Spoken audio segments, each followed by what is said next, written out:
Oi, agora a gente está aqui na Viviane e agora vamos falar da parte 3, tá?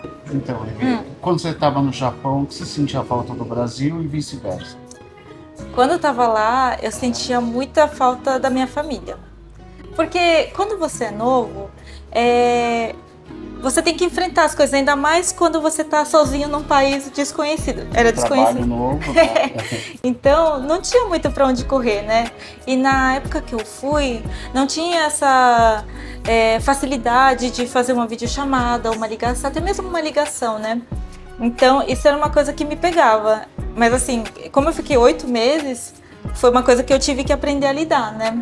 Quando dava pra falar, dava. Quando não dava, eu tinha que pensar em outras coisas pra não ficar com saudade e querer sair correndo pra voltar pra cá, né?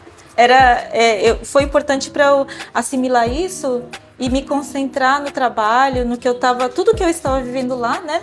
E porque isso seria bom pro meu pessoal e profissional também, né? Por mais que minha família fizesse tanta falta, porque eu nunca fiquei tão longe deles assim, tanto tempo. Você nunca tinha saído de casa, né?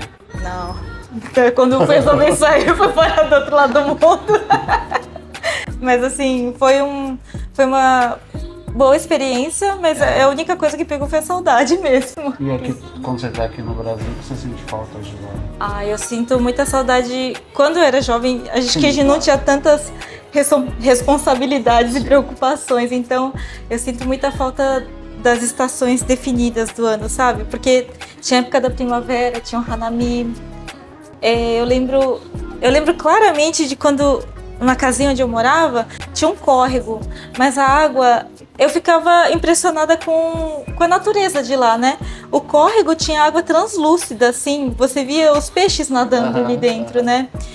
Quando eu fui às viagens, por mais próximas que fossem, eram lugares assim muito bonitos, sabe? Eu tenho uma lembrança muito bonita das paisagens, do outono. Você olhava para as montanhas, era tudo meio alaranjado, amarelo, sabe? Isso me pega assim. Claro, o Brasil tem uma natureza maravilhosa, mas quando você vê aquilo de perto, é uma coisa que mexe com você, Sim, né? sim. Dá quase vontade de chorar, porque tinham coisas assim muito bonitas e não eram...